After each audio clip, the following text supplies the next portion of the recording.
All right, and welcome back to Talking Tactical Podcast. We are joined, as always, with Nero, Phoenix, and special guest, Jeff, as I awkwardly pointed right direction, wrong way. What is your call sign? I don't have one. I told you. I all this time I've been playing, I've never done anything remarkable enough to earn one, so I'm just Jeff. I feel like with your mask, we should call you Deadpool's unicorn. And I think Jarvis would love that way too much. Yeah, but then Jarvis would just mount me. Exactly. Wouldn't be the first time, Jeff. Like a random segue already, but for with Sega, big game one year, a guy was dressed up as a monster, and he found someone dressed up as a unicorn, just starts going at it on the field. Goes, what? I'm in character. Okay. Jarvis, your webcam just dropped. Yay, Macarena. Awkward. So yeah, so it's what's the date today? February 18th. We are on episode 30. Nero is officially the running second host. So yay for that. And Jeff decided to 15 join us. episodes together. Yay. And it's number 30. So it's like I'm 30. Well, no, I'm 31 this year. You're 30 this year. I'm 30 this year. So that when's your birthday? End of April. And your camera's still gone. You I had it know, up I'm and then it went away. I'm working on it here, Billy. Oh, he's back. And he's back. I lost Jeff though. No. God damn you, you son of a bitch. Oh, you're gone again. Fucking. Oh, fucking Windows 98. Get Bill Gates in here now. Just leave it. Just leave it. He's too busy curing something. Oh, not touching anything. Fantastic. Okay.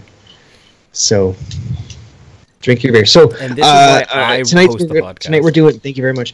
Tonight we're doing weird names of beer. I got picked with what is this? Hacker and Porsche. That's what I'm drinking. Hacker. I don't know. I liked it because and there's axes on it, so it works because we went axe throwing. With a name like Hacker, you don't expect it to have access. And I want to talk about that quickly. So tell us about the mindset you were in when you buried all 5 axes against me in that round. He fucking bullseyed all 5 axes like they were going out of style. It was insane. You have a tendency to embarrass me, and I wanted to make sure that I had the upper hand. Fair enough. Fair enough. I'll take that. Right in the chops. You buried it. It was I felt my first time too. I totally improvised that. I was going to ask, was that your first time going axe throwing? Yeah, I'd never been. Something we've been talking about doing for like a year and a half, and then the wife surprised me with it, and apparently I have a hidden talent I didn't know about. Yeah, man, you should definitely join a league. It's something that needs to happen. I feel like that'd be a fun thing to do. Like that's like on the bucket list of birthday party things. It was awesome. I had a good time. A lot of cool people showed up, and we had a good time. That's good. I'm muffin. So yeah, so what is it that you actually have, Jarvis, for beer? Oh, it's I guess it's a traditional white wheat beer. Fuck, okay. There goes the no gluten. Oh man, no, it's been I've changed my diet entirely. It's been so hard, but I mean, beer's kind of my weakness. Oh. Good. I got we were talking about this, Jeff. Is that like it's actually been around for longer than I thought, but I only just discovered it this week. Is Hop City Barking Squirrel, which to me is the fucking best name. It's one of my favorites. It sounds like a name for me. It is. Hi, Dave Reed. And Jeff, what do you have? I decanted mine into a glass, so I'm not going to show off a fancy can, but I'm drinking Flying Monkey's Juicy Ass. Oh, very nice. Very nice. Well, we had a guest or a listener who messaged us, and we're like, you guys need to like review the beers while you're also talking about paintballing, because this is an amazing segue that you guys do. So. Oh, well, I brushed my teeth, so that tastes really nasty because all the sweet receptors in my tongue right now are fucked. So I'm not going to review that beer right now. Yeah, let's brush my teeth for all the people who can't smell me. There you go. I'm an IPA addict, and I like really hoppy IPAs, so the Juicy Ass is good because it's got that really strong hop flavor, and I love it. Yeah. Hoppy. Oh. No, that's the thing. What's the Barking Squirrel like? It's good. It's not like...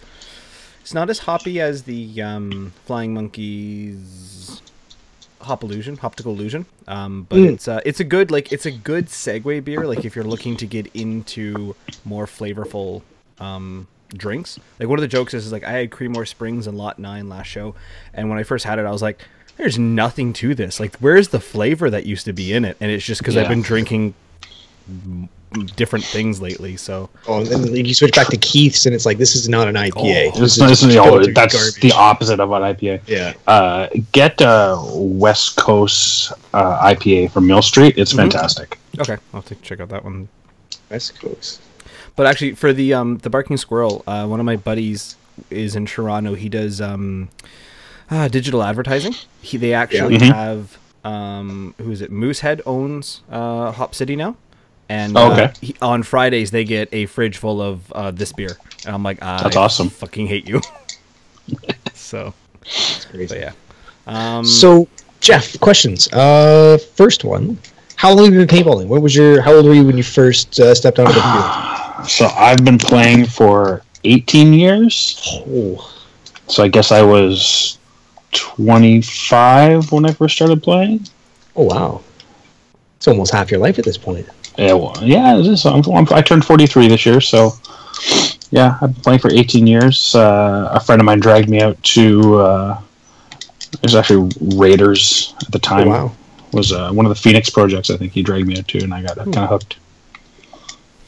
So what's been your favorite development? Like, because 18 years is a super long time. What's like the one thing that paintball, like, to you maybe got reinvented, or has it ever? Like, has it been like, no, it's just pretty much the same game still? Oh no, 100% it's not. You know, like I've seen, like I started playing before Electros existed, and I've seen Electros and ramping, and now like the going back to mechanical and tournaments and stuff like that. So, I mean, sadly, I've seen most of it.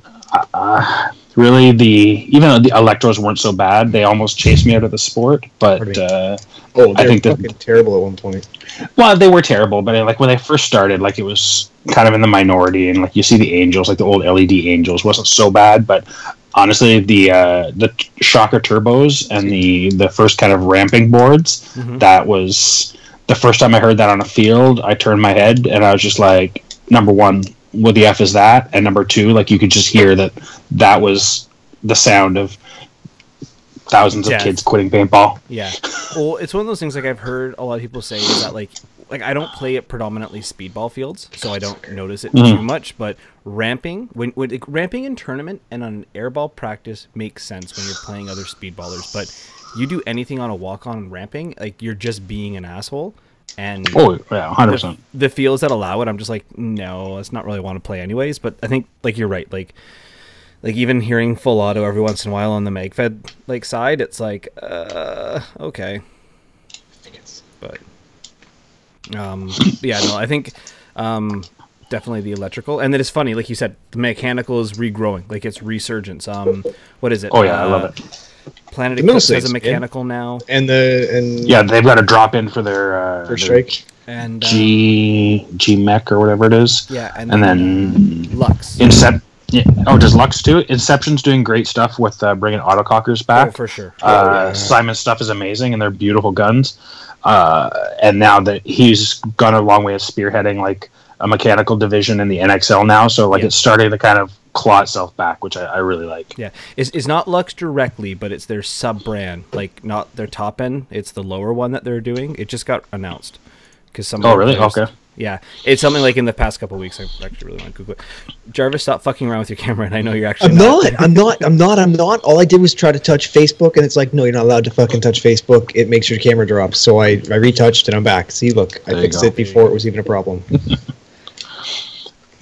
Anyways, for those of you playing the home game, I'm having trouble with my camera tonight. It won't let me comment. So if you have anything to say, I can't see it or don't care really. Just David Reed was calling you a handsome beast, but I might be lying, and you don't know. Fantastic. So 18 years, lots changed in 18 years. So, and you've in seeing that, you've jumped into the sport with your own company, Tier 1 Scenarios. Yes, sir. And this year we had a game. Do you want to talk about that? Sure. Well, I mean, we out Black Flag right off the bat. No. I mean, no. I mean your first game of the year. My first game of the year.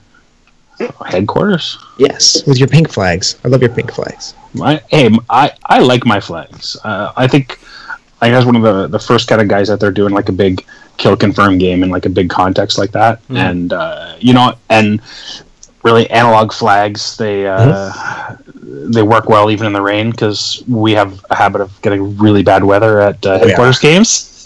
Oh yeah. But it's a fun game, and it's kind of one of those kind of low drama.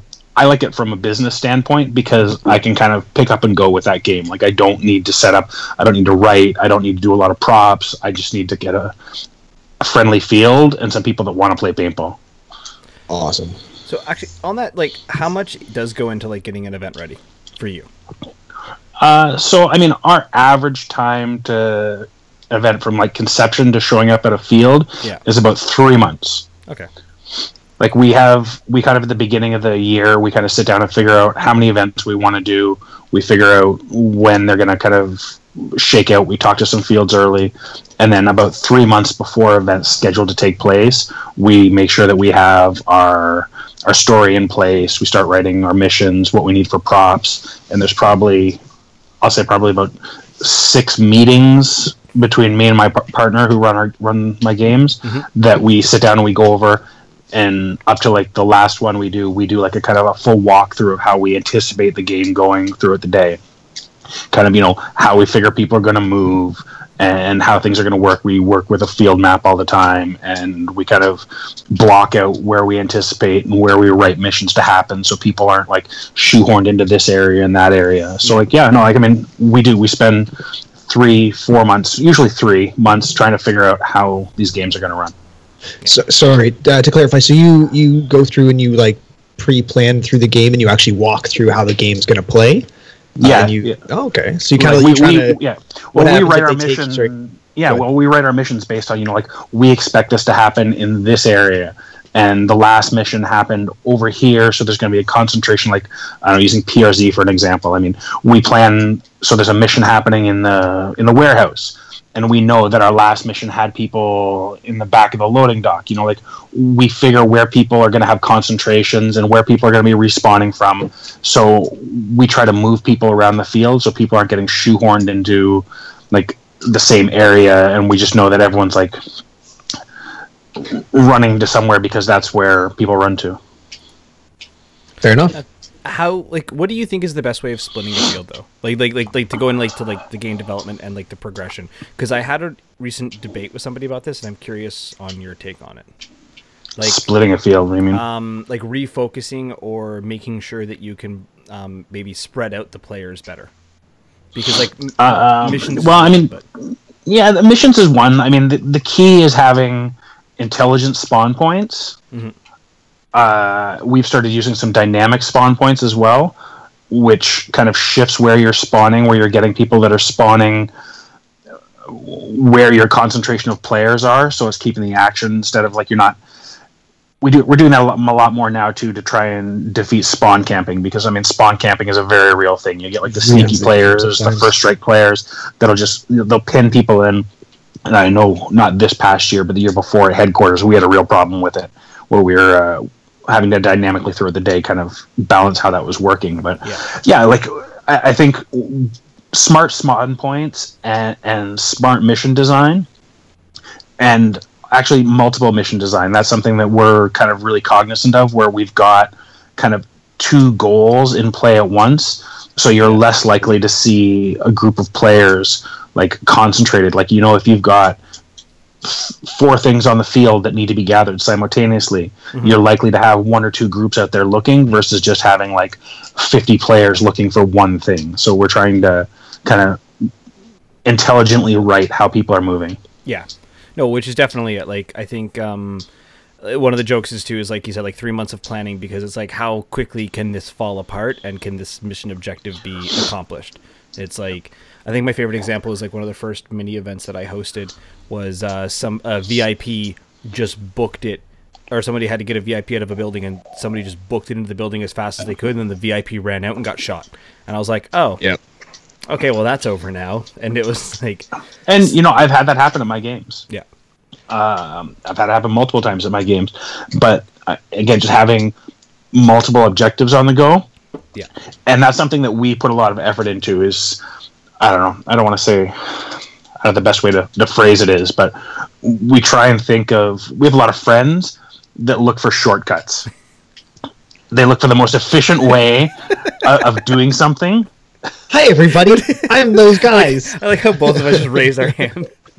So, but yeah, like, you know, like there's guys that are going to look for the quickest, most efficient way of doing stuff. Yep.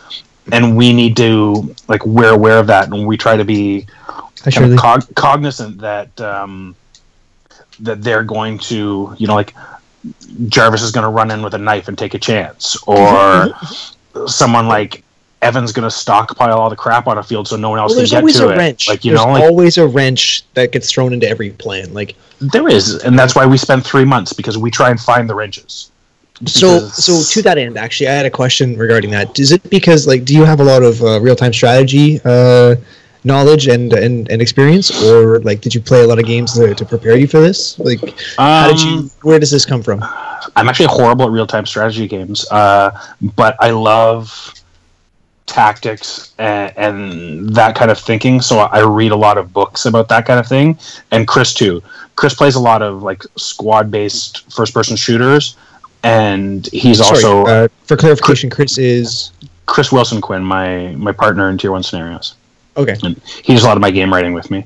Okay. But he's a big first-person shooter player, and he's also, like, a crazy, like, military history. Like, he's always reading books on military history and how shit goes wrong on missions. Yeah. So he's my voice of, you know, this is how someone's going to mess that up. Yeah. Copy that. It's like everyone, every team's got a plan till the shit hits the fan, and then that was my favorite. Like, yourself. Oh, yeah. As much as a D-bag as Mike Tyson is, that is my favorite quote of all time. Is everyone has a plan until you get punched in the face. Exactly, and that's, you know, that's how we write our games. We write our plans. Well, that's what they're doing with headbutting me. So, actually, what's your take then on something a little bit different that I've seen done wrong a whole bunch and only ever done well in small games? Third factions, like either neutral or full third. They're always. No, there's always a fucking alliance, even if it's a quiet one. There is. So, but this is where I said, though, is that, like, I agree with teams 100%. Like, if you have a true third faction team, they do get effed up. But when you use those sneaky players to your advantage, and you're like, okay, you're going on this hit squad, and you're gonna play defense while the two teams attack you. I think it's underutilized, because I did use it in a couple of mini events, and it did work out so well that I'm like, I don't know why other people don't do this, but I've never done something on the scale of like 100+ people, so I'm curious. So I've done it successfully once and unsuccessfully once. Okay. So my very first, I guess, the inspiration for Headquarters, I ran a game called Operation Mongoose. Mm-hmm. Yes.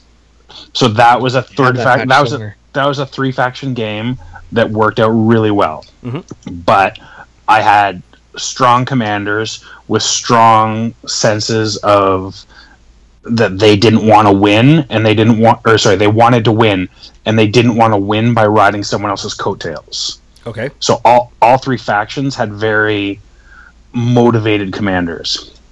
I've done it as well where, and this is how I see it work out most times, is a smaller third faction, mm-hmm. and then a team gets a lead and then just dominates with the third faction. And that's, you need to stop that, because Tyler, you played the Wildlands game. Yeah, I was about to bring it up as you were saying that. So yeah, like, it's just like, yeah, like there's a small, like, oh hey, these are the pet players, and I don't know. I just think that you have to take a lot of care mm-hmm. in who your 3 factions are, because even the other big name PRZ game this past year was 3 factions, and it was obvious that one of the factions didn't get the same amount of intel as everyone else. Yep. So yeah, like, it's just, you need to plan for it, and you need to have strong factions that aren't gonna just try and,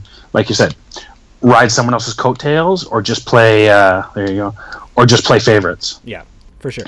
So here's my thing, though, and this is like a mini, like, mental thing for me, is that using a third faction as part of the story, but that they're the players that are going to get like surrounded and they're going to have more fun like that. So one example I had was have PRZ. There's a mission objective out in the area by the nets, so like the open area. Yep. Okay. It's like have 2 vans insert, okay, loaded with players, and these are their own faction. Unload, set up a little perimeter, and then they have some sort of intel that both teams have to get to try and stop. So this is like my idea of like an interesting third faction, is that they're not there to push an objective, but generally defend and then slow down the aggression team. But when you get that dynamic of there's a point where they're going to fire on both guys, but you can't team up on them because in the end you need the objective that's there. So it takes out the politics, I would say, of it. And so, and like I said though, like this is when we're talking hundreds of players, it's different.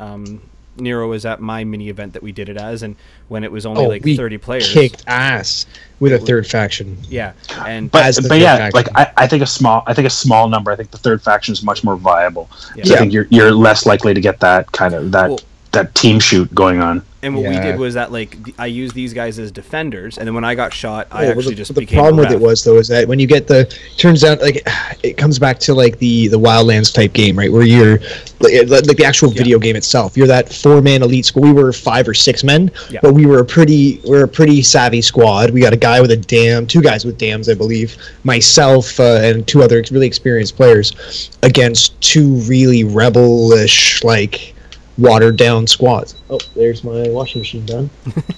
No more distractions on that end. No, it's okay timing. Sounds like a bomb about to go off though, which is kind of funny. But anyways, whereas we like that bomb game that you hosted, we held that shit down for so long that it just became almost embarrassing. And then when we broke off and rejoined, like even when we died and became members of the rebel force, we were unstoppable. It was almost pathetic, but it was fun. It is a lot of fun because the strong personalities show on the field. The point I'm trying to make is that when you really need to balance the team. So if you have a really strong third faction, it kind of upsets the game, and we really should have split it where X person died, they went to the opposite team to try to give some kind of an edge to the say the attacking force in that game. Yeah. So anyways, on that, hindsight 2020. Because like what we're talking about is like the theoretical and pushing pushing games. Do you think that's what we need to do? That we need to find that style or rule set or even field that hasn't been discovered yet? Like where do you think big games need to go? Or do we get rid of big games? Like I said, like just in general, where do paintball events need to go? So the players are going away from big games. I can say that definitively. Like from where I stand, I've lost in the last 2 years. I've lost 30% a year easily in my attendance. Players aren't playing big games anymore, and like we're putting the same amount of time and effort in, and our numbers are just way down. But things like the league and everything like that is pulling in the numbers that we're pulling in as a big game for just showing up and playing. Yeah. So I've been saying for a long time that I feel like there's too many big games, to be honest. Praise Green. Big games are diluted now because because you can decide you're playing paintball this weekend with your buddies, and you can find a big game or a quote unquote scenario at any field in Ontario. Yep. And like I used to look forward to Phoenix every year because that was the game to go to. It was the big game. It was like the thing. And I remember it being an event, it being a spectacle, it being like what people look forward to and what people talked about until next year. Oh, like the Wasaga big games. I never played the Wasaga ones. Oh, okay. Phoenix was always my thing, but so. Sorry. I'm not sure how long you guys have been in paintball. Like I know you guys have been in it for a while. 15 years. There you go. 16. I'm just around 6 now. Or 18. Oh, almost. So and there's the dryer. There's the dryer. So back in the day, Raiders. Sorry, go ahead. Oh, I was just saying, like I've been playing for about like 15, 18 years, but not locally in the true paintball scene. Yeah. Oh, okay. That's been so back in the day, like Raiders used to have a bulletin board, and like they would distribute intel about their games on their bulletin board, and you could get like there was talk about what was going on about like info leading up to the event, and more patches. And so like I said, it became an event because like you read stuff leading up to it. You talked to your players leading up to it, and then like you went, and that's why we started doing event patches, and we brought event patches back because it was like like it was something. You talked about it. You're like, oh hey, we got this patch, we did this big thing, we were talking about it for months, we showed up, we did it, and now every single weekend you turn on Facebook and say, what big game am I playing this week? Yeah, well, that was always my favorite. I miss that part about having a team. Really, like being in a solid team is that. Hey guys, what are we playing next? You know, like, fucking, I miss it. I miss having that core group of guys. They're like, all right, guys, where are we going? So right now it's just like, so what do you want to go? Yeah. Oh no, we'll go to the next one. It's good. Yeah. Or hey, sorry guys, last minute, I don't want to play any. I'm not going. I'm just like, oh, for fuck's sakes. Yeah. So I think there needs to be. You know who you are. Bailed on. No, we were supposed to go play today, and he bailed last minute. Oh yeah. Oh. Yeah, I think there needs to be less big games and more spectacle games. So what's a spectacle? To that end, your spectacle game. Let's actually get into it because I've been sitting on it. I've been holding my tongue. What is a spectacle game? Just in general, what is a spectacle game? And then we'll talk about the last one.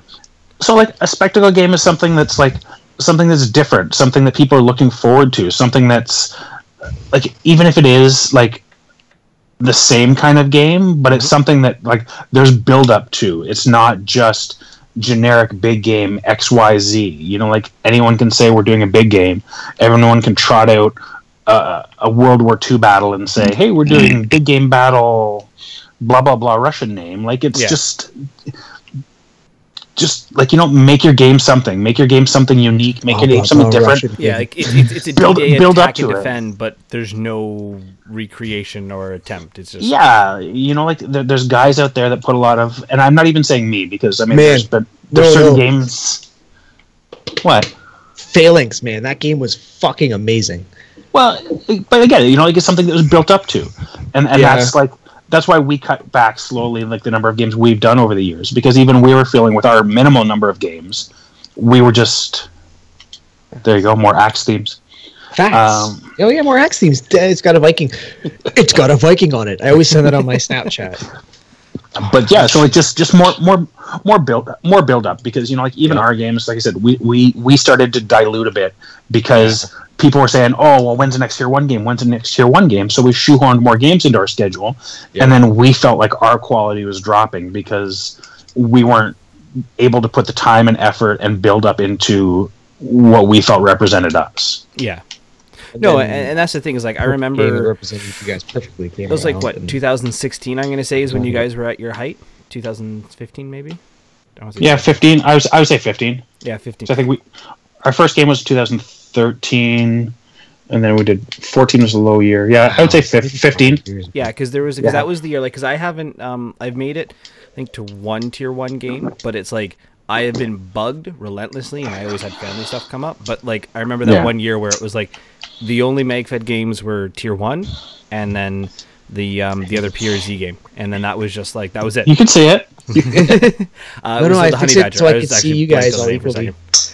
But it's the Honey Badger event, and it was like, that was it. And then since then, it has gotten bigger, and I think part of it too is that people are going to different games. And then the old style ones, because they've never really changed. They it's like the fresh coat of paint, but nothing truly changes about them. Like with Sega, their number of attendance is dropping, so their games are actually changing because you can maneuver the field better. Like it's you can actually move. It's not just 2 lines that like slightly move all day. It's like, hey, we can actually do flanking and move around, but they didn't change their missions to reflect that. They're still, here's something spread out across the field, go find stuff, and then go find other stuff later on during the day. So I have so much fun doing that, though. I love to, like, hey, what the hell is this? It's brightly colored. I'm going to bring it back to my command. What? That was worth 500 points? Done. Yeah. and or hey, no, to that end, your little hidden things, how many times, hit the mic, sorry guys, how many times have your little hidden things tied a game in the last possible minute? Like, for sure. Like you getting, tell them that story about you and I think it was Derek. Oh, Derek, yeah. So we did a game at PRZ, and I was short an NPC. So I trotted myself onto the field. For those of the people who aren't savvy, NPC means non-player character. So what do you mean? You're still a player though. You were still in the game. No, I wasn't playing the game. I was short. I was short a high value target. Okay. And so we needed someone that was either to be rescued or assassinated. Yeah. For points. What game was this for again? Which Operation Guardian? No, it wasn't Guardian. Yeah, it was when I was the commander. Yeah. Was it that one? Oh, so I guess it was Guardian then. Yeah. Yeah, so I walked on the field and I was playing the role of a high value target that either needed to be rescued by one team or assassinated by the other team. And I was just sitting out on the field and no one had any idea where I was, just a general location. Yeah. And a pet peeve of mine is mission communication. We can talk about that later. But I never got that mission. Yeah, so someone walks into a room and sees me sitting there. It's Derek Hurd walks into a room and he's like, "Hey, isn't that Jeff?" And I'm like, "Yeah." He's like, "Well, what are you doing here?" And I'm like, "I don't know." And then he just jokingly puts a gun to my head and says, "Well, bang, you're dead anyways." And then I'm like, "Okay, I guess you just got the 50 points." And then you want to tell the story of the first time that happened at Operation Praetorian? Oh, jeez. You go ahead, because that one's all you, buddy. Well, I think I can tell this story. The main story? I have told this story ad nauseum. Now that we know what that means. I do know what story this is. Okay. Where we were, playing in the rain and no one could see anything, and Evan was the high value target for the game. Oh, there's two! Oh, is that your game too? The one where I fucking buggered off down the hill? Yeah, I think so. Oh, what game was that? Tier 1 was the one that was Phalanx. That was Phalanx. That was the one in the rain. No, there was two in the rain. That was the thing. Oh man, I have done that so many times now. I have always been the monkey wrench in your games.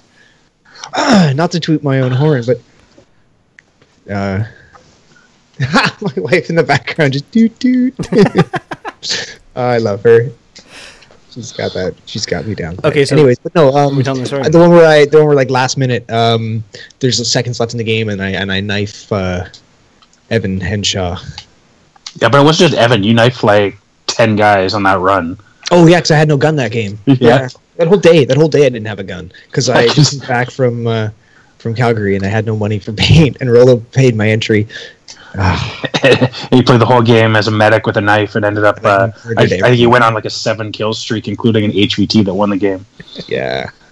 And then Derek Hurd again. Derek Hurd again at one of your games, Northwoods. The mission was to take a picture of the other leading team, Callum. So he wants to take a selfie. Sure enough, snaps picture, walks up to I totally was like, that's bullshit. Delete it. Let's do it again. Because I would never have called that as fair, but you know what? Sneaky motherfucker, he's a spy, he did it well. Let's take a selfie together. It didn't say that it had to be during gameplay, so they did it as they were walking to the field together, right? So they weren't even gameplay hadn't even started yet. He's like, "Oh, hey, Callum, let's take a selfie," and he takes it because it didn't specify in the mission that it had to be during the course of play. It doesn't count it. It was on the field. Good man. It was a ninja. It was. So now it's a running joke with Derek and Callum about taking tactical selfies. Yeah, nice. So, like you said, so do we want to go into what do we call this? The special type of games, or do you want to talk about missions not going out? We can talk about special games because I know Peter's dying too. Yeah. No, it's good. It's good. I'm drumming away with my beard phone. So this isn't I want to talk about my take on it because I am the more outsider to the tactical side. I'm just getting into it a little bit. Is that I want to see games when you're out on the field. Like I want to see more radio use. I want to see better communication, and I want to see standard gear loadouts on people or teams so that they can switch between stuff. That's what I want to see. But when I walk on to like the MagFed pickup game today and I see guys on radios in that little field, I'm just like, it almost feels too excessive. So I know there is that bit of a balance, but this game I was excited for because I'm like, this is going to push me. This is going to be the event that I'm like. Unless you have a really good Vox radio that can really mute out other people and doesn't cut communications. You have a really strong team with very tight communication skills and know how to shut their fucking mouths and don't. So, did anyone? I don't know, Jarvis. Were you at I have to go look at my patches and see what the hell game I'm talking about. 1 second. Hey, we're going on a ride. So you're on. We're So going on for those of you road playing the trip. home game and can see right now and are live and aren't. Sorry, those of you who aren't live and are listening to us because we have our on SoundCloud and all that jazz. Throw out to those things. Jeff is on his iPhone right now, and I don't know where. Has he got like a pile of patches there? Cornerstone. I was not at Cornerstone, but I do have the patch right there. So, Hey, well done over the head. if anyone played Cornerstone, that was a contentious game because one team played the way we want our games to be played, and it showed. Like, it showed bad. Oh, I was at I was at Cornerstone. That was the one that I cashed in my free ticket for the reffing. Yes, I think so. Yeah. So yeah, like, me and Chris really want to see. Like, that's when we started MagFed. That's something that appealed to us. We want to see people using radios. We want to see people communicating and playing. And we love teams. When we started this, there was a lot of strong teams in the scene, and they're not so much anymore. Yeah. So we love teams. Young bucks now. Yeah, and that's cool Good for them, but yeah, so we really wanted to promote teams and working as teams. And like our first game, Praetorian, like, we intentionally grouped people as teams, gave people their own radio frequencies as teams, and we said, hey, we're giving individual teams missions. Yeah. And it was probably ignored, but so like that's something we want to see. We want to see people working together. We want to see people, maybe you don't need it at Sergeant Splatters, but we want to see people on radios communicating and working together to get stuff done. Yeah, but part of it is that there's the old picture out there where it's the beginner is in the goggles and the little pistol. Intermediate, the expert, and then the pro is back to the pistol and goggles.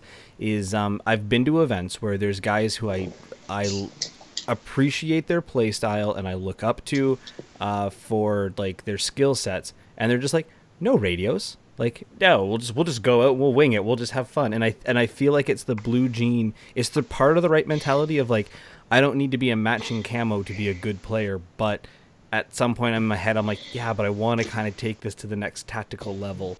And it is that, like you said, like the teams are gone that were there when I first started playing, and I'm noticing. I'll tell you right now, and I promised Chris I was going to shout these guys out. I'll tell you right now, you want to go out and see the way MagFed is supposed to be played in a big game, go what? Go ahead. Go watch Ritchie Brothers and the kids from Hydra. Yes. 100%. Oh, yeah. And those kids play. I know. I can't remember. I didn't want to. They're no longer Hydra Squid. They are Orchestral Maneuvers in the Dark. What the hell are they called? Orchestral Maneuvers in the Dark? Well, their team is actually called OMD, and I tease them because OMD, the Orchestral Maneuvers in the Dark, was an 80s synth pop band. Yes. I know. That's why I was like, wait, like, that's a reference and a half. Where the fuck did you pull that out of, man? So, their team is Ontario MagFed Division, but those kids play. They play. Like, you want to watch someone play MagFed? You watch those kids play. Yep, 100%. And I definitely like respect them, like, on the field. Like, they're the ones who, like, I do see them on some of the radio sets, and I think like they're inspiring that newer player to do it as well. And I hope so. I really do. But, because that's what big games need. Like I say, like, we need less games and spectacle games, and we need people like OMD out there showing people, like, this is what happens when you play. Like, you play tactically, you play with your radios, you play as your unit. This is how you get results and inspire people to get results. To go to one of our little running slogans here is they literally do train together. So they train very tightly, and they play the way they train the way they play, and they play the way they train. What are you playing? What are you drinking there? That's Lost Craft. Lost Craft Revive Ale. Revive Ale. It's actually Revival. I get it. It's a pun. They brew right at Warden and Ellesmere. Oh, really? Hops and Roberts. Opening up to, but and those guys, like, so me and another player that he hasn't been on here because I can never get him, but Jarvis has played with him, Tahal. Me and him were looking at doing a team for a while, and one of our things was that a team requirement was to be like patched in. You had to have a radio in use within like 2 months of like attempting to get in, and like, because I think like 2 months is enough time. Like, you can get them like a good radio for just under 100 with a headpiece. Like, and I get for some people that is I work in an industry where radio communication is key. Because like it's TV. Everybody knows the 3, 2, 1 action.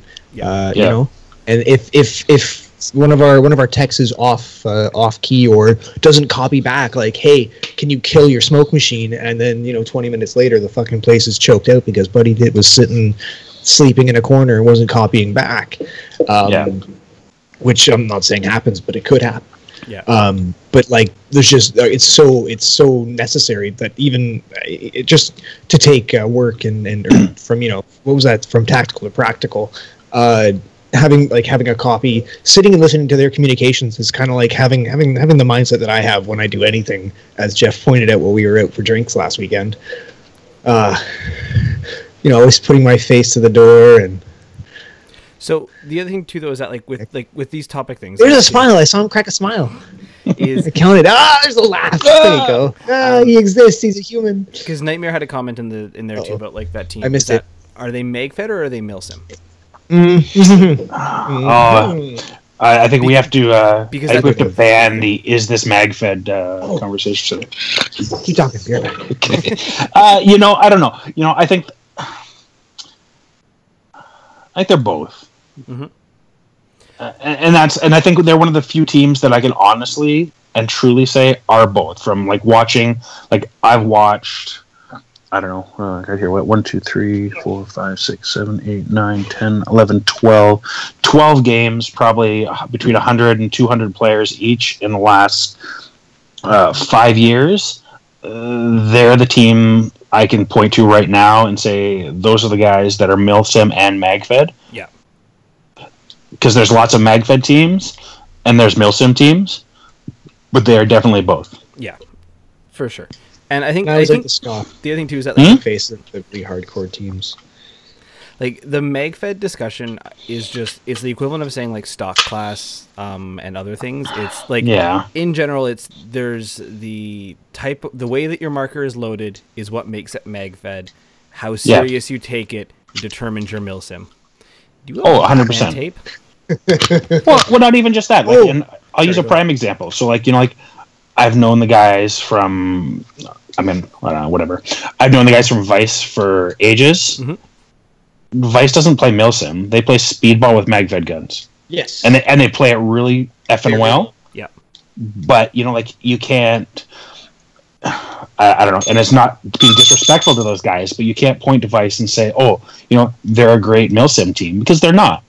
Yeah. They're a bunch of really talented players that play hyper aggressively with MagFed guns, and that's not Milsim, because Milsim is playing tactically by the rules. You hide. No. Like you hide. You're moving to the rules. To the rules, yeah. To the rules. Playing you hide. You move. Playing tactically by the rules. There you skirting go. The line, but we're playing. Yeah, you hide, you move, you don't take chances, but by this.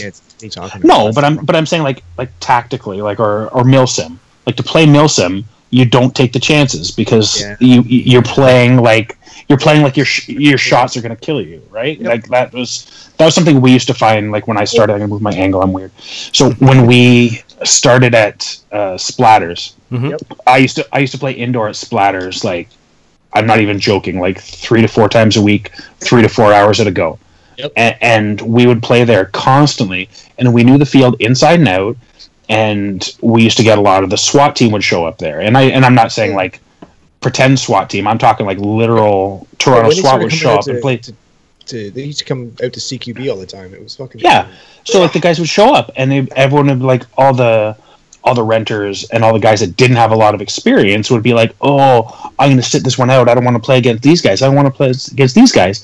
These guys are really good at their job, but they play stupid safe because they think when they get shot, they're done. Yep. So we would steamroll these guys because we would just be like, I know the angles. I know I'm back in 5 minutes. I don't care. Yep.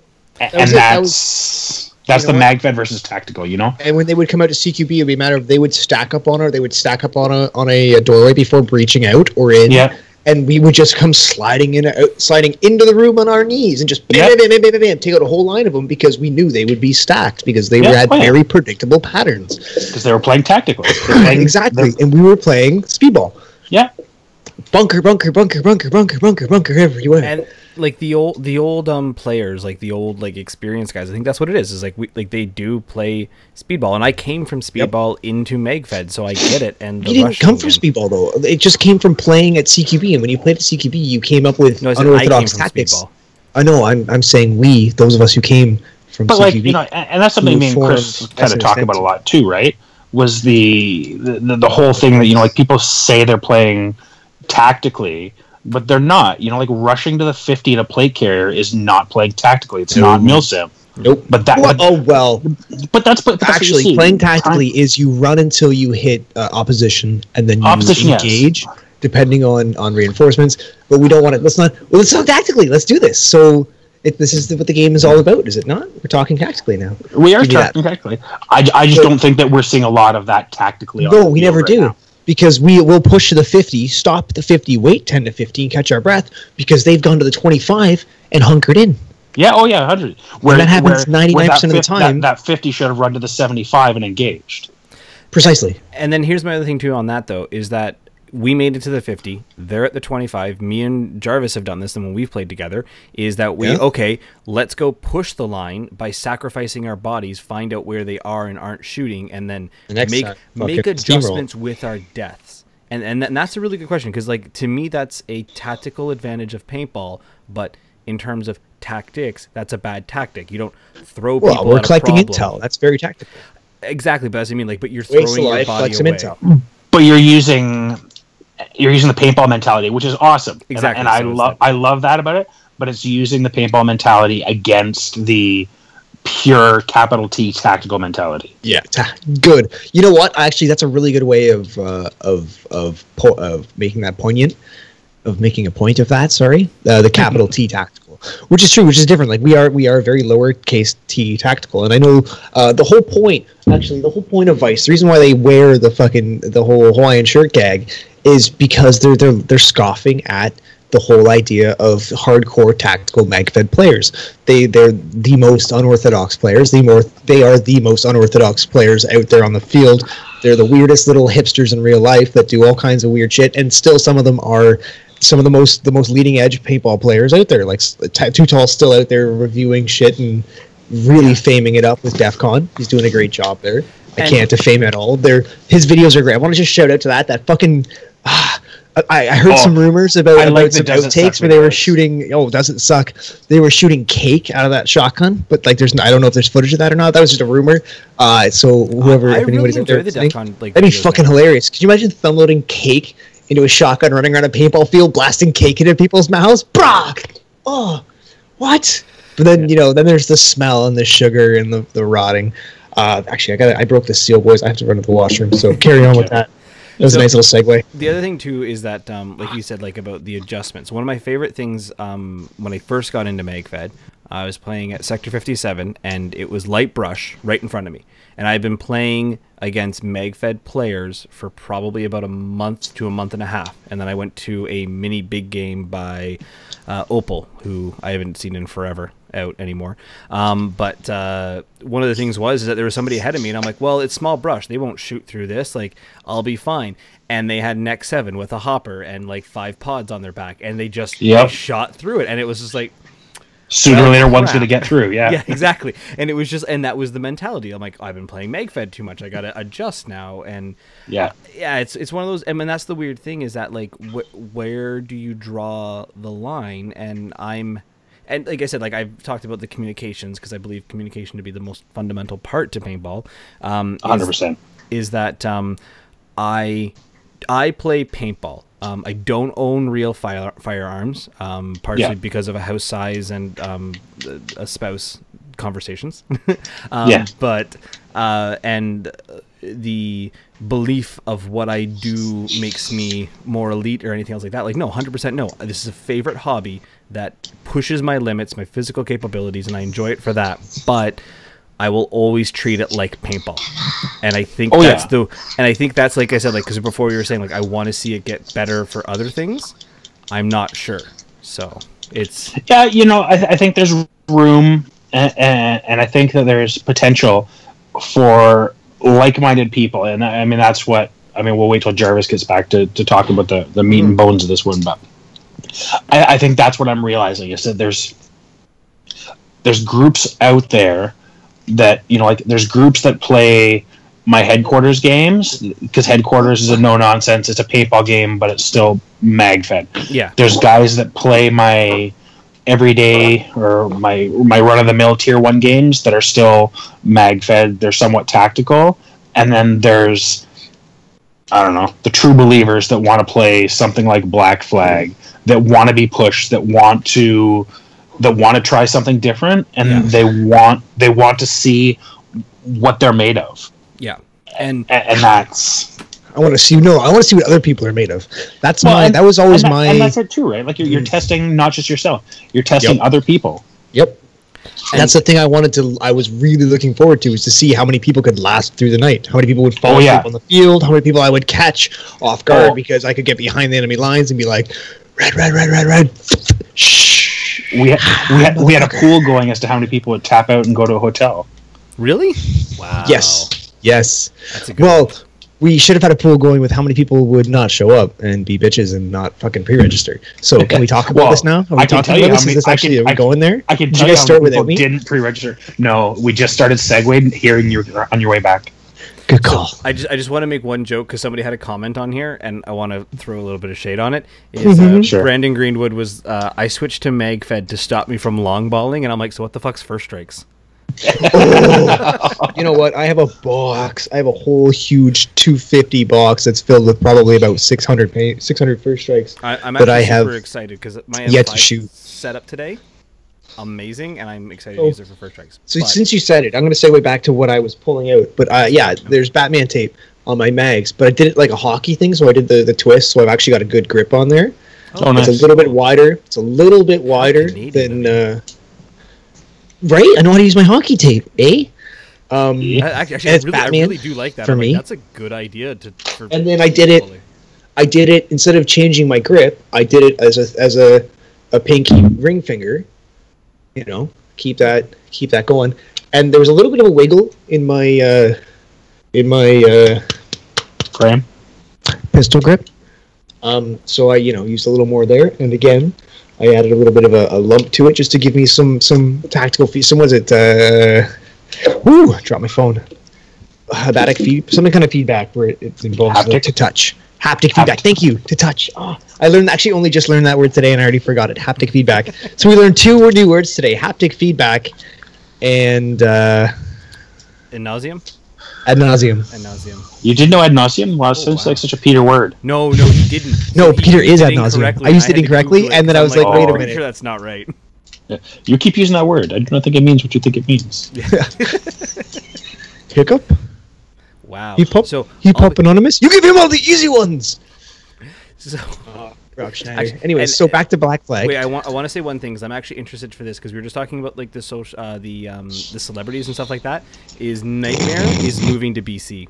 I'm interested to see. There's like next to no paintball out there, and you've got like 5 to 16 hours to get between games. Have fun flying to your games on Burrito. Right? Seriously. Wow. You can play the one game a year at the 1,000 Acre Ranch in Alberta, and that's about it. Oh, we gotta get Nightmare on here. Have you had Nightmare on previously? No. Well, Nightmare, hit us up in the DMs. We will slide on in there, and we will try to get you on here eventually. Maybe episode 45. Posting stuff, so not a dick.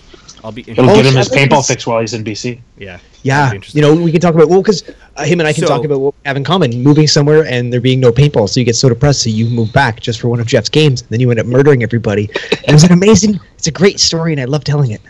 All right. Well, how about we talk about Black Flag instead? So Black Flag. So what happened there? So tell us the premise. Like, so you made this game. Yeah. So named it Black Flag. So Black Flag is in like, it was like a black sheep of all the paintball games. Why Black Flag? Why the name? Black Flag was, I don't know.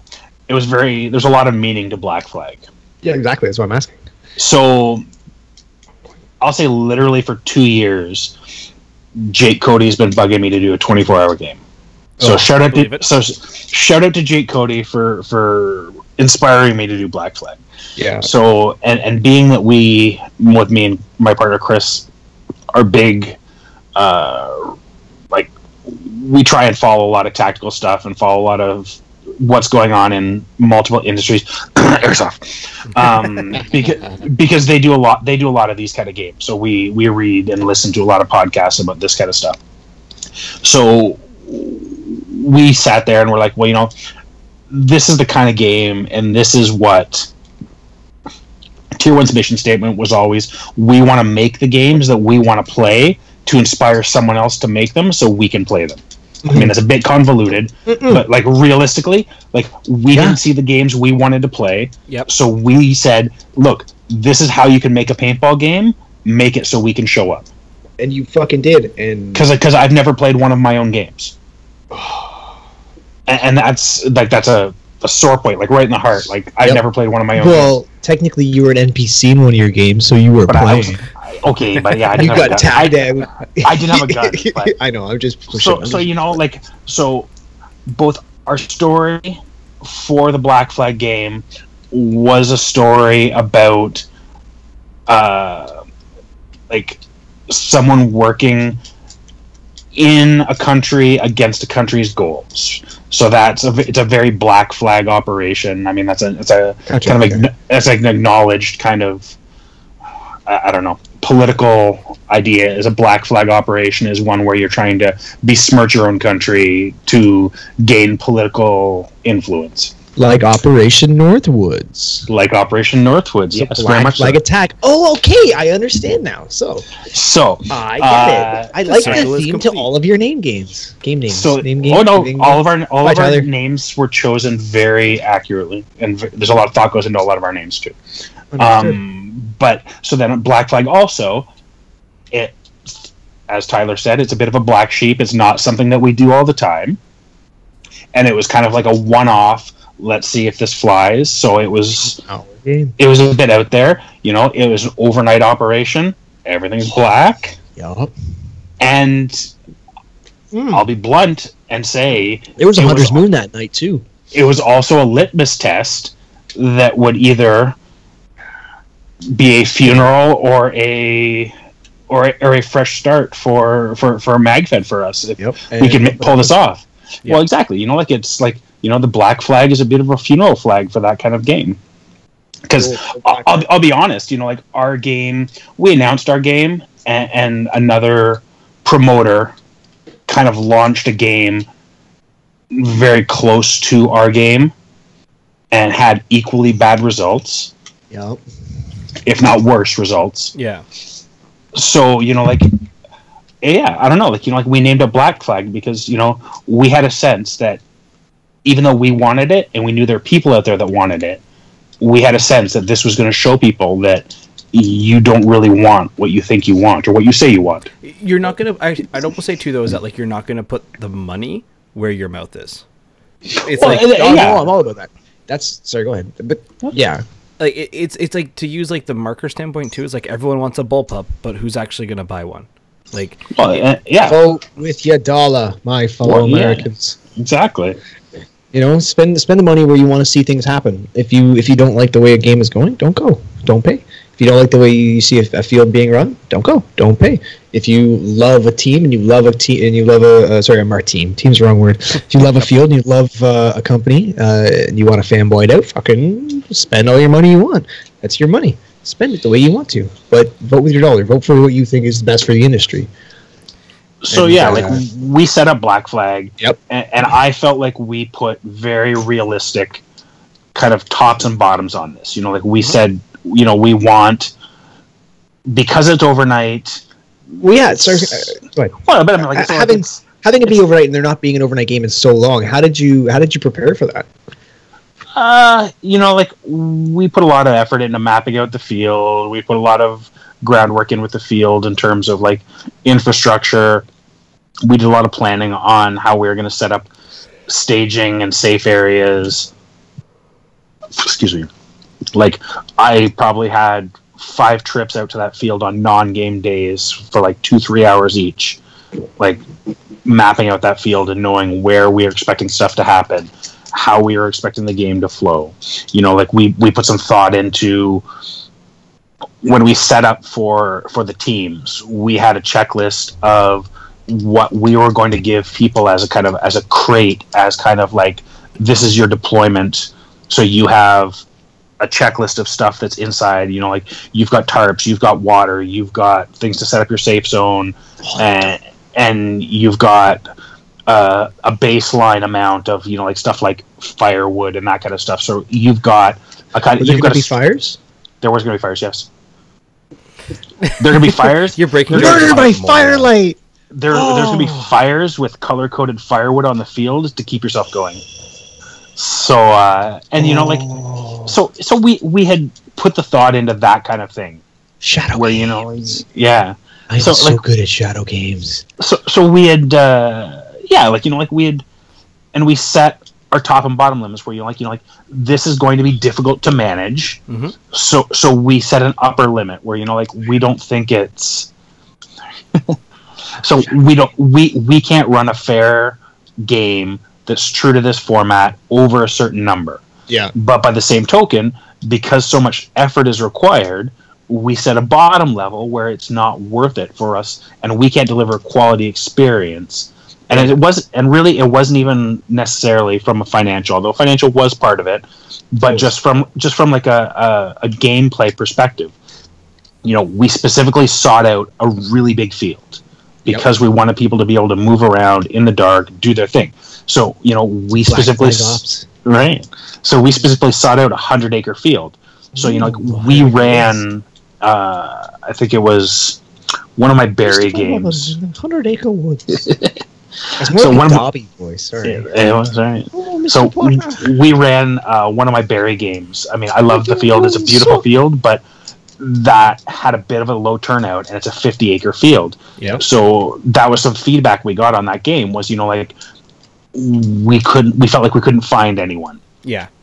So we didn't want to exacerbate that by having like a field twice as big with even less people that weren't able to find anyone. So then you just got people walk around in the dark being bored and cold and wet and grumpy, and that's so yeah. So your fields again have your games again have a really bad history with shitty weather, rain and.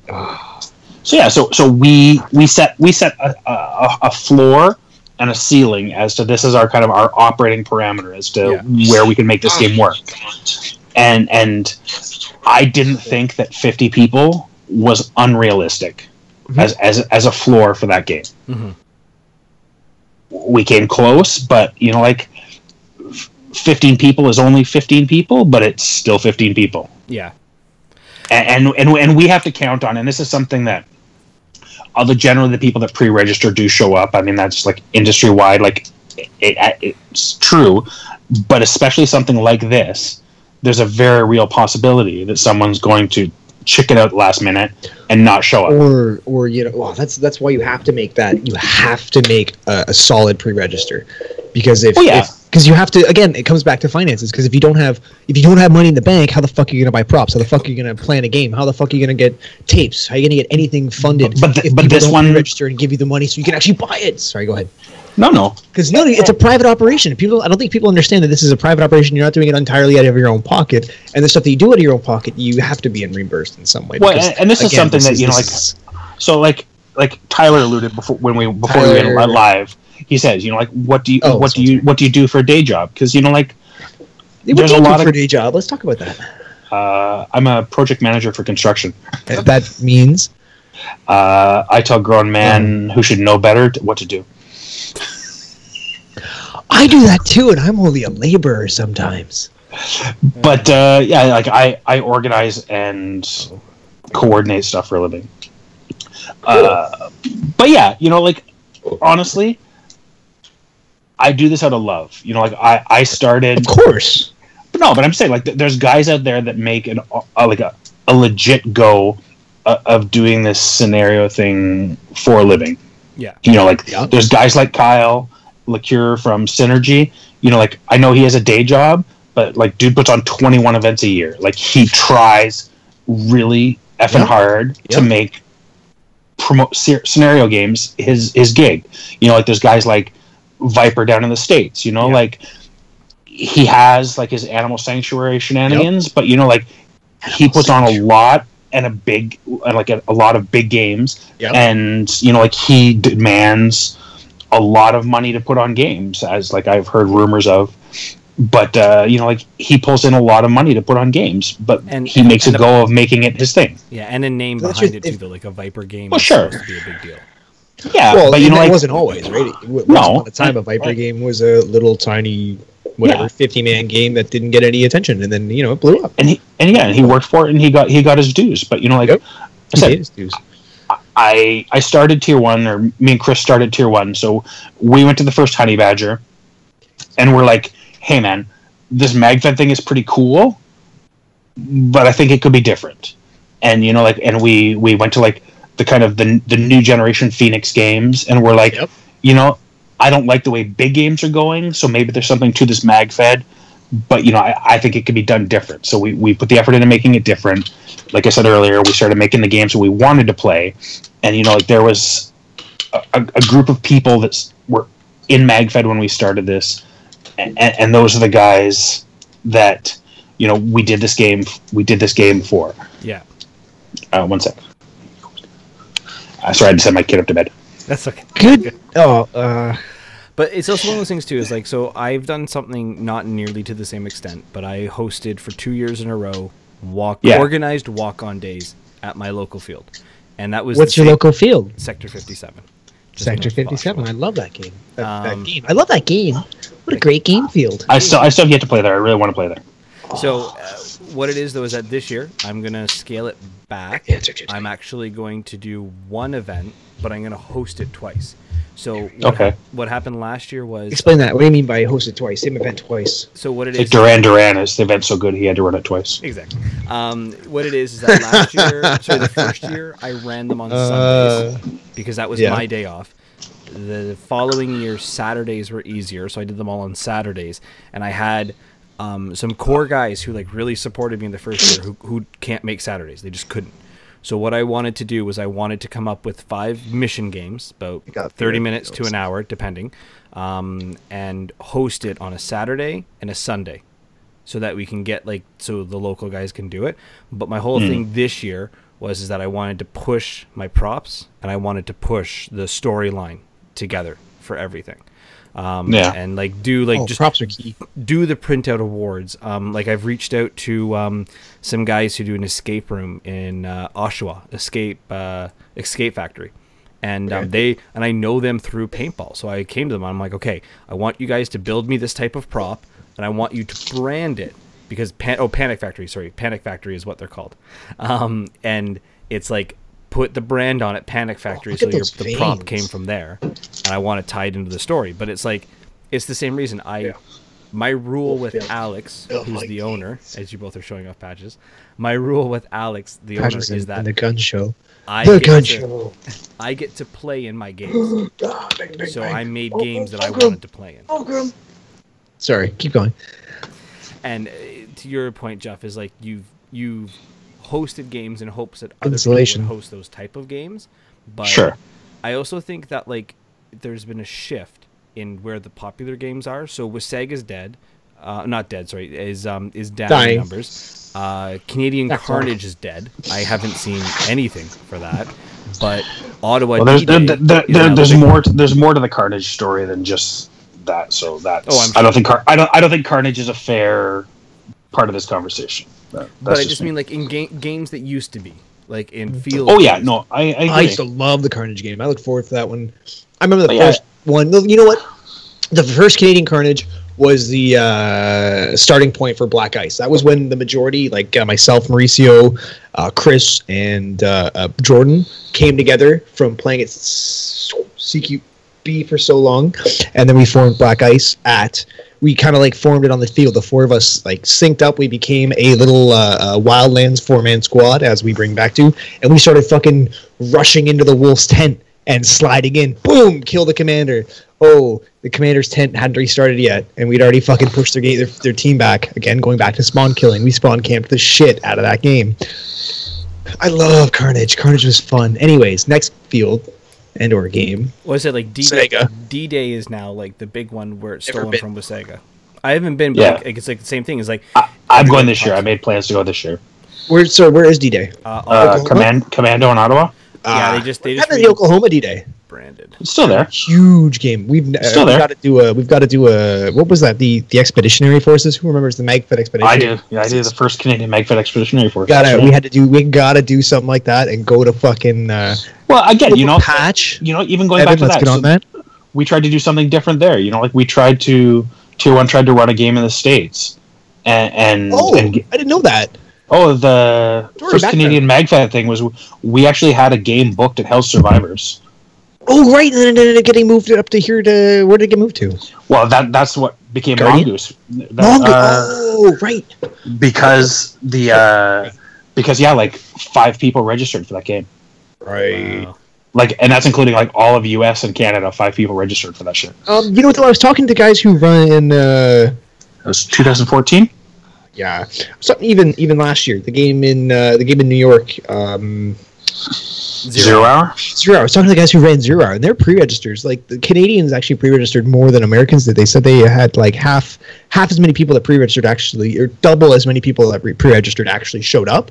But that's still like you can't. Again, going back to like motherfuckers pre-register. We need to use your dollars. So Well, and that's I guess what I was trying to say at the beginning of this. So like, there's guys that make scenarios their bread and butter. Yep. But legit, I do this because I love to, and so I can buy my friends dinner after the fucking game.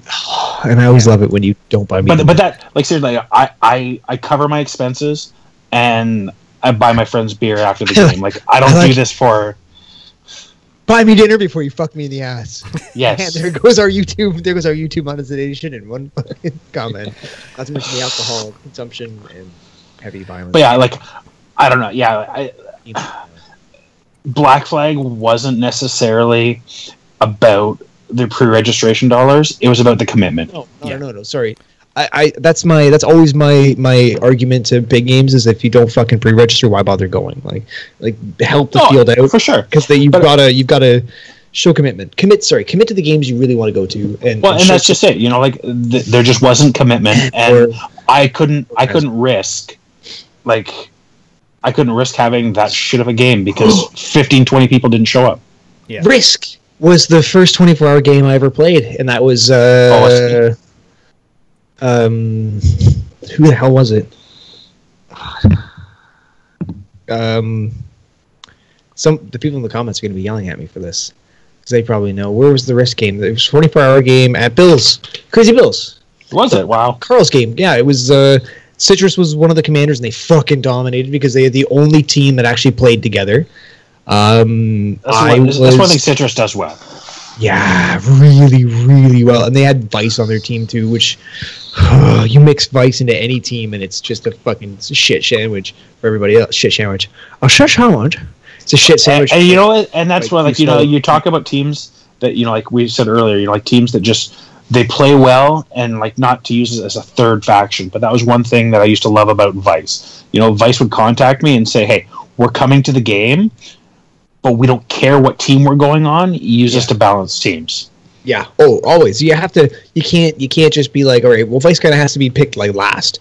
All right. You can't be like dodgeball. We get Vice first. No, that's not how it works. They get put on the team that's got the less players. Sorry, Billy. Or the less experienced team. No, less experienced team. Because if you get like Vice, Hydra Squid, what were those guys? They used to be not Danger Close. The Dark Horse. Oh, My Little Pony. First subjects I knew you owe me a Coke. But My Little Pony. That's not their patch. I designed their patch and I don't even have one. Ooh. Throwing shots fired. Shots fired. Yep. Sturton. Oh, Brad Sturton. I haven't heard that name in a long time. What happened to him? Did he work for Vulcan and then like bailed out and became a real estate agent? No, he's in the reserves. Oh. He's a toy soldier now. Ba-doom. You just broke Jarvis.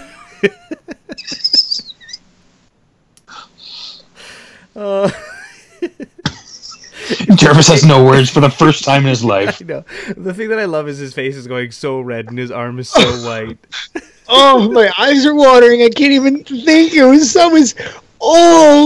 That was right in the feels. Like that, you shot him right in the chest. I feel bad for him. That was such a harsh comment. Oh, was he logistics? No, I don't know what he was doing. Oh, that was rough. I feel like we need to make that a patch and mail it to some people. Oh, Oh my god! Tell it Yes. to fucking Andrews. Andrews Evan- will fucking Evan- cut you because he's a Evan doesn't reservist. listen to the show, but we'll message him after.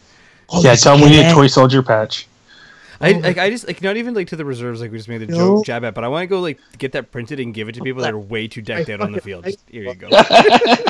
Here you go. Well, it's funny. I actually got that. So I worked with a guy. He was a Russian, and he used to actually drive a tank in the Russian military.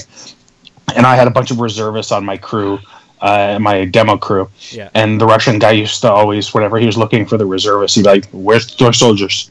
He'd just walk around asking for toy soldiers in his Russian accent. Oh, they probably hated it, but they're like, fuck it. Oh, of course they did. Wow, that's like the quote of the show. I apologize to all the reservists. I respect your service, but Not to shit's belittle your funny. craft or anything. Go fuck yourself.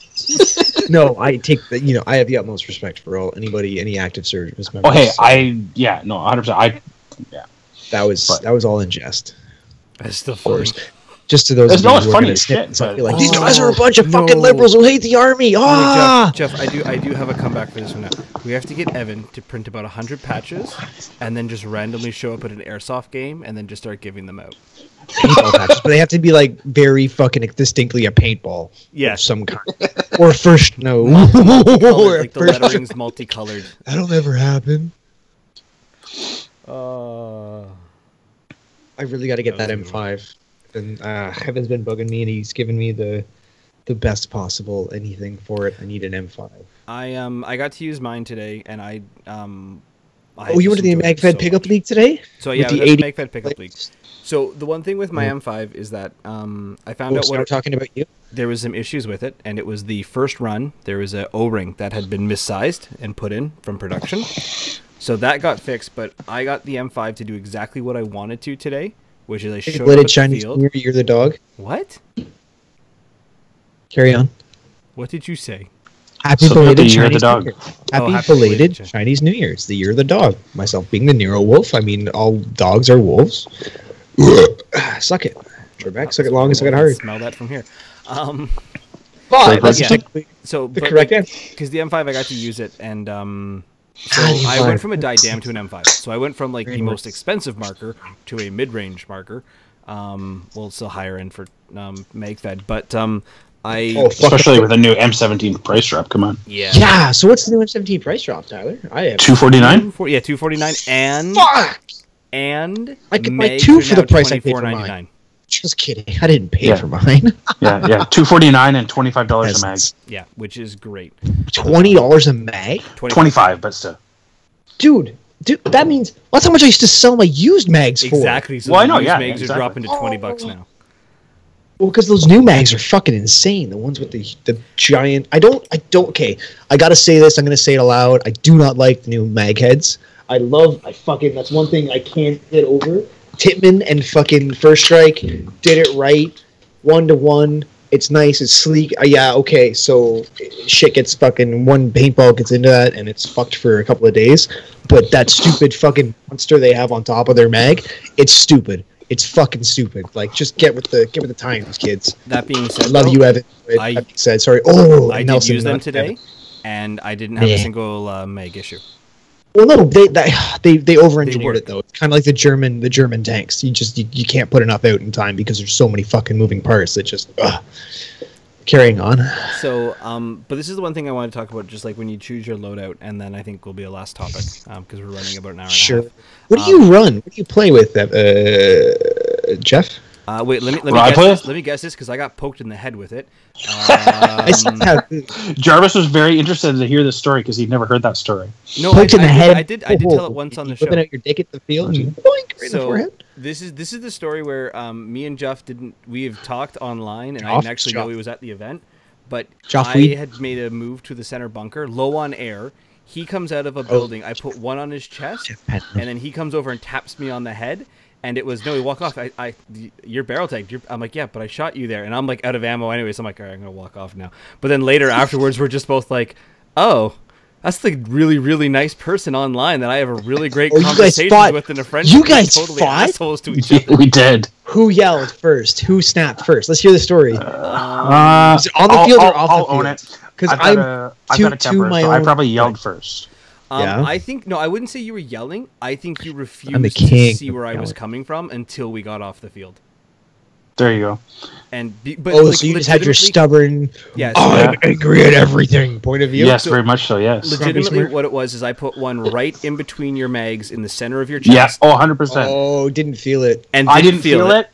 And by the time he said, hey, there's one on your chest, I was already over top of the bunker with my gun at his head. Yeah, like so he legitimately barrel tagged me on top of the head. And it was one of those ones like I didn't realize who it was. And when I stood up, I'm like, wait, no, I got you right in the center of the chest. Oh, okay. No, I have heard this story. This is like the Millsick Appreciation Day with myself and Pound for Pound, where I like put my barrel through. I went, mercy, and he said, there's no mercy today, and he pushed my hand to the side. No. And he didn't remember that, like, this is my field. I built that bunker. I know every weak point in it, realizing there's a fucking open spot right above where he's standing, where I could just be like, all right, you don't like the way I want to do things? Stand up, barrel to the top of your head, pop, pop. Sorry, brother, you're out. Yeah. He was so fucking salty, but at the same time was like, nope, I'm sorry I touched you. It was my own fault. I deserve getting shot in the head after that. Yeah. Because I myself, that's one of the one thing I liked about Georgina was they had a zero touch policy. Because when you touch somebody in the heat of the moment, some people will get a little tempered. That's why I don't like knives. I do hate knives for that, but at the same time, barrel tagging, I myself, and there's been so many times where I've gotten close enough to barrel tag, somebody moves the wrong way, like I think they're going to turn to shoot at me, and I just fucking pull the trigger, and I get them all, again, I trigger them, and they go off. Oh, you're too fucking close, why didn't you, blah, blah, blah, why didn't you say mercy? Anyways, sorry. Yeah. Like, well, that was like the joke, like at the Mag 5 pickup league today. Someone's like, is there a mercy rule? And I'm like, there's a mercy rule. No one's going to take it, though. and that's part of my briefings all the time. That's something I own very early in my briefings on all of my Tier 1 games. I said, yes, the mercy rule is in effect, but you very much need to be aware that 90% of the people on this field are not going to take the mercy and are going to turn and shoot you. Yep. Exactly. I used to have a belly gun. I think I've talked about this before. But I used to have a belly gun, T8.1 that I would have on a little 3-mag rig. But I purposely kept it in such a way and in such a holster that I could actually get my finger in and pull the trigger if needed. And anytime I get mercied, I would just take my hands off my regular gun, and if they gave me enough time, get my hand in that little mercy gun and just turn and pull the trigger. And many, many a times in CQB and Paintball City did I get people just, I mercied you, what are you doing? And it's like, did I accept? I raised my hands, but did I say yes? Did I say okay? No, I raised my hands, but you were slow enough to let me get to my secondary gun. And like it comes back to, what was that, Snake Plissken. Draw when the can hits the ground. Bam, bam, bam. Tink, tink, tink, tink. Draw. Is that just me? Was it Big Trouble in Little Chinatown, or was it Escape from L.A.? There's another famous quote like to that effect is, if you find yourself in a fair fight, you've come to the wrong fight. Yeah. Or never bring a gun to a knife fight. So on that question though, never bring a knife to a gunfight. But then there's me.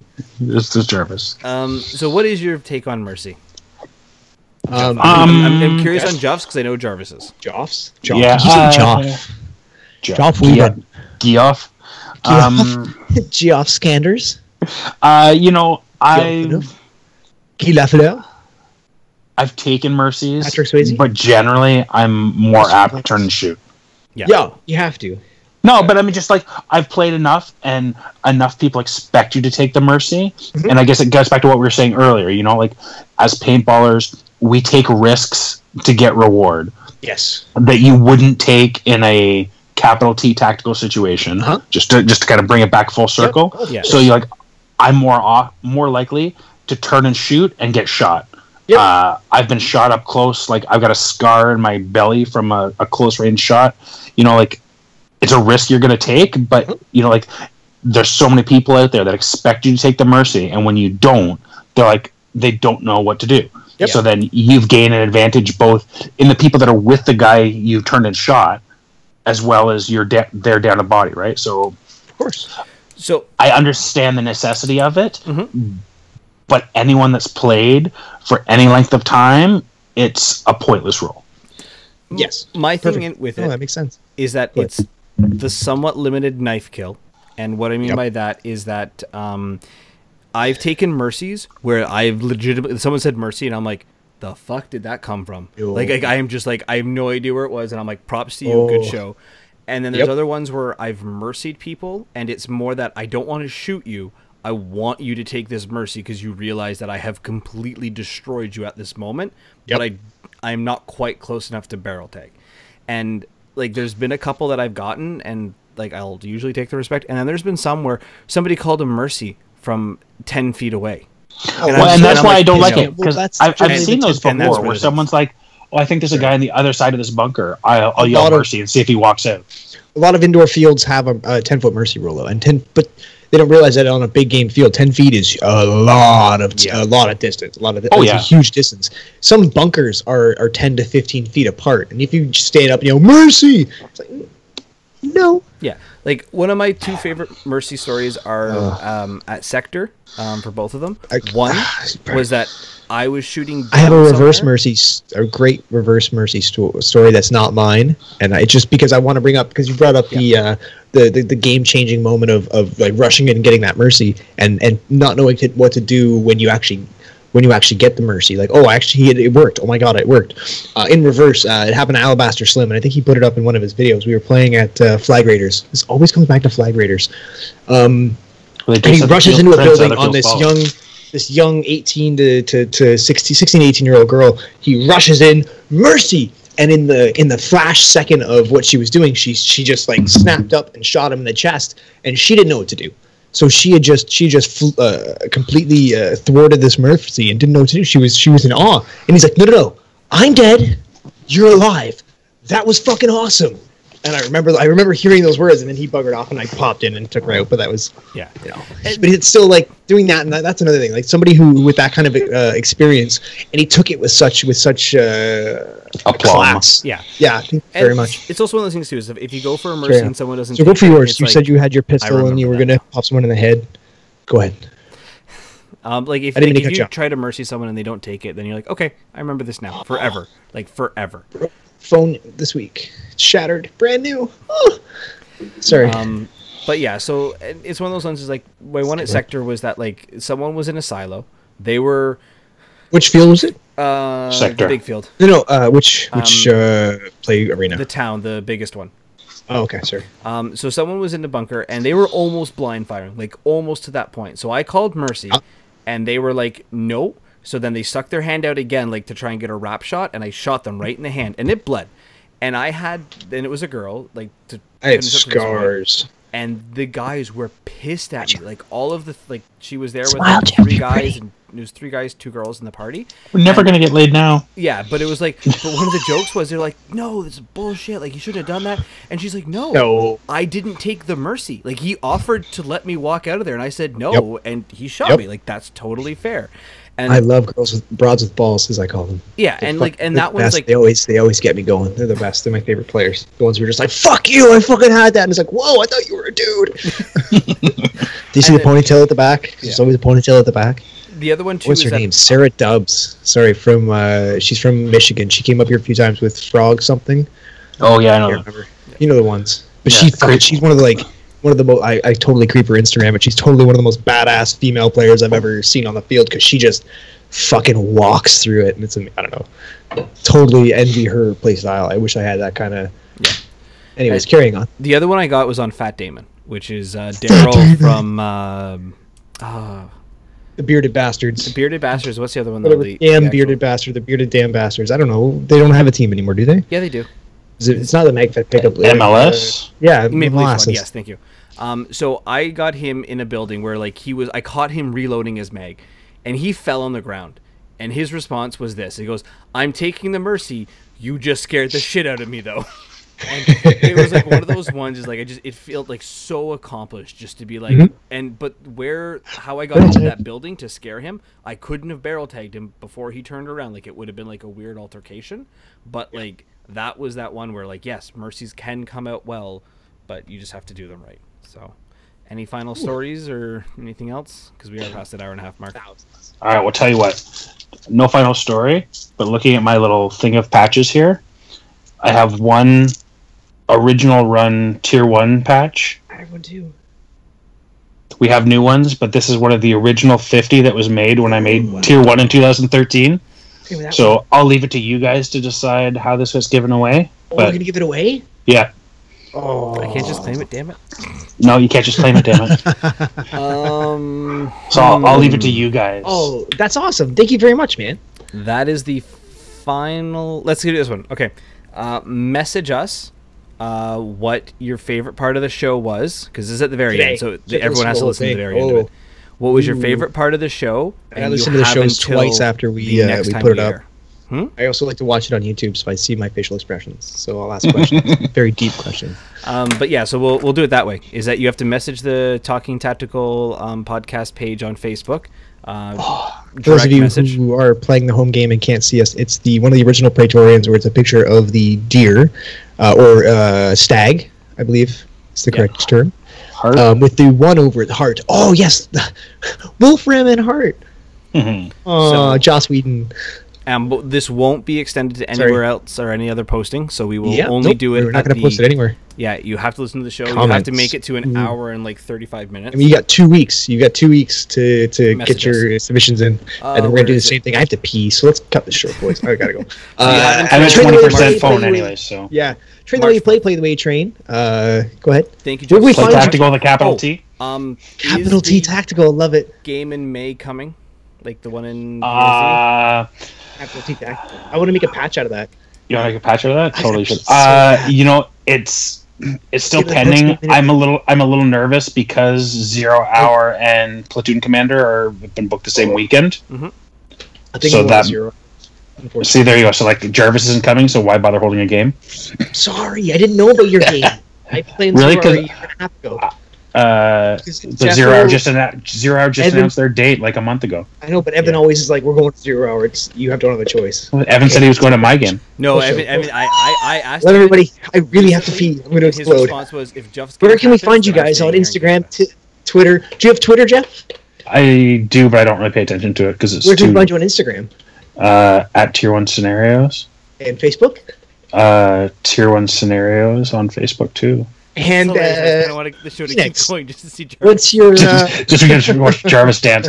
Yeah, the May game is still to be determined. If it's not May, there will be another game from Tier 1 this year. I'm just not sure when it is. Keep talking, fucking keep going. Bye, Jarvis. Bye, Jarvis. All right, well, just because I can't make 0 Hour this year, like I can't do that. How is it that he's only he's gotten pee twice and he's only had like 3 beers? It's because he's so little. He's got like a girly bladder. It's true, and like I made the mistake of like breaking the seal beforehand, like the show. Well, right, exactly. Like you even owned it, and Jarvis still couldn't keep up with you. Oh yeah. But yeah, no. Okay, cool. Keep everything posted there because I'm excited for that game just to get to a Tier 1 because I finally have weekends off. So yay. There you go. But yes, thank you everyone for checking it out. Jeff, thank you so much for coming on. As Jarvis was trying to round off what we were talking over top of him, you can find us on Facebook, Instagram, Snapchat, just Talking Tactical. And we will see you guys on the field. Have a great one. All right. Take care, guys. Thanks for having me.